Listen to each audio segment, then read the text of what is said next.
Hey, what's up, guys? Chad here with the Reptile Rangers. Now, we're at the Tortoise Reptile Zoo, Medical Center, and Store again today, and we're going to talk about soft shell in tortoises. But before we get into that, right there in that bottom corner is our subscriber button. Make sure you hit that, and for all you guys who have subscribed and follow along week after week, we appreciate your subscription, and we appreciate you following along with us video after video. Let's get right into this. All right, so this is going to be a pretty simple video, not too long, not too drawn out. There's not a whole lot to talk about when it comes to soft shell in tortoises. There's three key things that can cause soft shell in tortoises. One would be inadequate habitat, meaning the wrong kind of heating, lighting, primarily lighting, obviously for the UVB, for those of you that know about the UVB requirements for reptiles. It's the heating and lighting, more primarily the UVB, the lighting.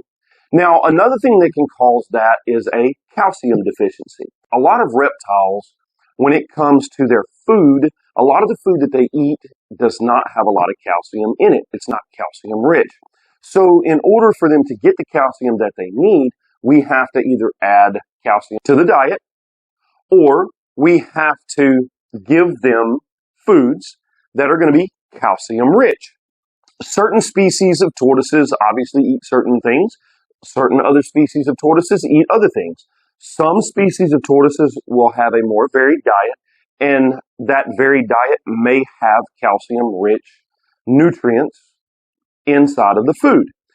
Take, for example, the red-footed tortoise. Their diet is a little bit more broad than what a sulcata tortoise is. Sulcata tortoises are strictly herbivorous, but in Africa, they eat a lot of calcium-rich, low-nutritional grasses that help with their calcium intake.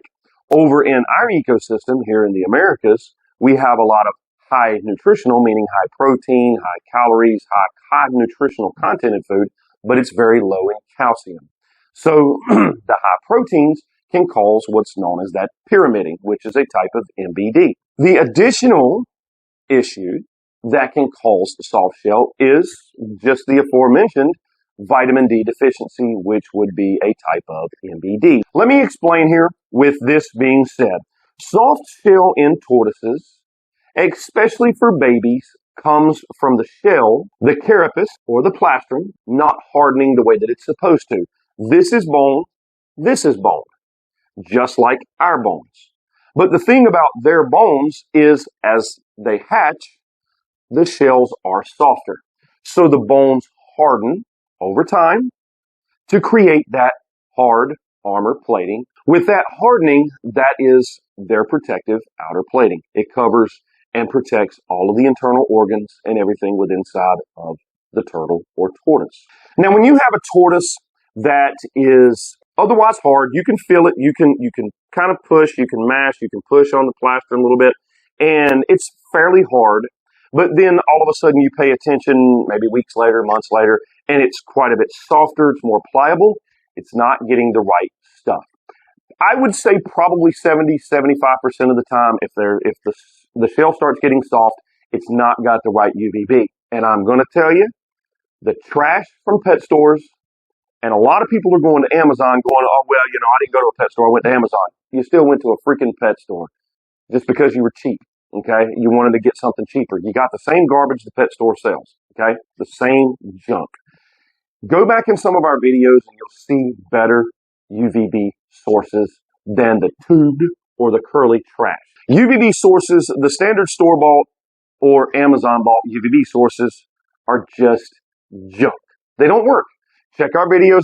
Inadequate UVB is going to be a key cause for one, the shell not hardening, for number two, the shell softening up. But whenever you have a tortoise, when it comes to soft shell, they should have the right UV lighting source. Sunlight is the best thing you can give them. Obviously, in certain ecosystems, you cannot do that in the wintertime. So you have to have them inside.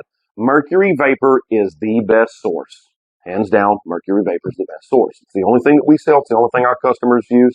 And it's the only thing that we promote because it is a far better source. And it's not causing you to waste money on corporate garbage. Okay?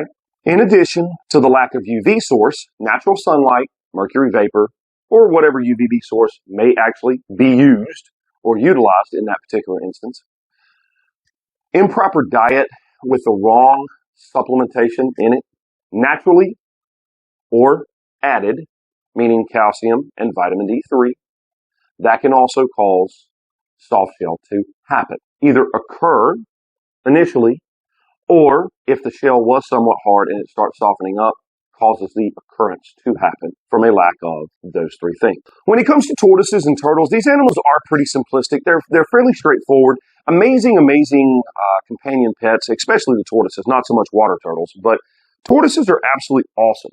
They're a great animal to be able to keep in captivity as long as they have their basic needs met. So soft shell.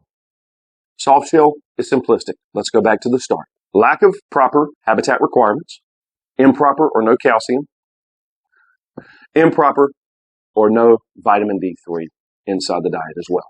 Any of those three things can cause soft shell. Enjoy your turtle pet, enjoy your tortoise pet. Give them a good life. They will give you a great life as well. A lot of enjoyment. Just make sure the simple things that they need are given to them, and you will have an enjoyable, long, lasting pet. All right, this is Chad here at the Kernersville Reptile Zoo Medical Center and Store. We do appreciate you coming along week after week after week. Make sure to write in and let us know of other things you want us to film about. Also, get with us. Our information will be in the description below. If you have any questions, need anything, want to buy anything, whatever the case may be, we're happy to help you guys out any way that we can. Also, don't forget about our other social media, TikTok channel entitled Reptile Rangers, Instagram page, Kernersville Reptile Zoo, the Facebook page, Kernersville Reptile Zoo. And of course, you can come see us here in person. Now again, we appreciate you following along week after week after week. Make sure to hit that subscribe button, like button, and the bell for notification. And we'll either see you here at the zoo, or we'll see you on the next episode. Later.